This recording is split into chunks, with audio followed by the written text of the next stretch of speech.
ukurinda kwa ugahagarara. Haleluya, haleluya, haleluya. Bigiye kwirukana imbwebwe. Ni amajambo rero Yesu yavuze ariko arabwira abafarizayo bari baje kumubwira amajambo y'icyavutu batumwe n'uwitwa Herode. Rero nagomba mvuge ku mbwebwe hano aravuga ku mbwebwe. Imbwebwe ni iki? Imbwebwe ni muvyara w'imbwa. Imbwebwe zikunda kuba mu ishamba kandi nibikoko bimeze nk'imbwa nyene, bivukana n'imbwa, twobigereranya n'imbwa. Yesu adufashe kandi Yesu atugire neza cyane. Ni wotandukanye imbwa n'imbwebwe, byose ni bimwe. Maze rero nabonye ijambo rikomeye cyane aha Yesu ryamuhaye intsinzi. Ubwa mbere Yesu yararinda kubahuka umwami yitwa Herode icyo gihe akamwita ngo ni mbwebwe. Kwari ukurinda.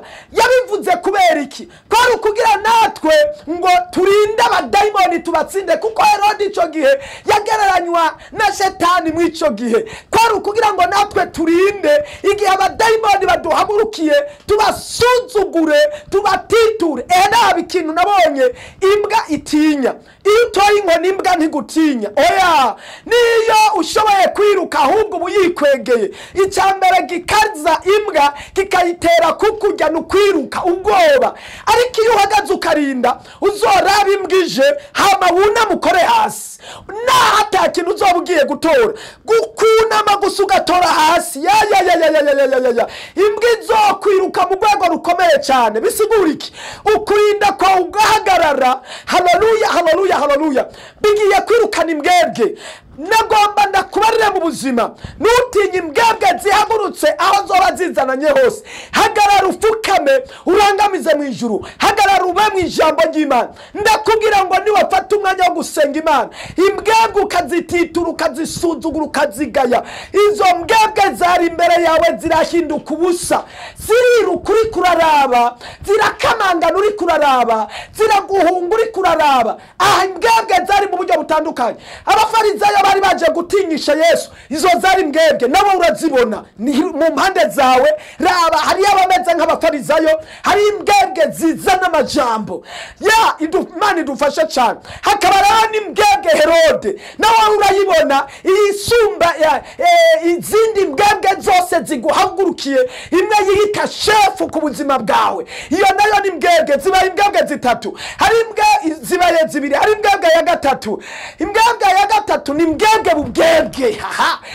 Iyo mbwebwe rero urayibona mu bana mugendana, mwirirwana, mujyamana, mu bana mu buzima bwawe. Aho uca hose cyangwa yabasha ubuzima bwawe. Ishobora kuba ari karanda, ishobora kuba ari umuntu wa hafi, ashobora kuba ari gufise kubushobozi. Ntacyo bitwaye.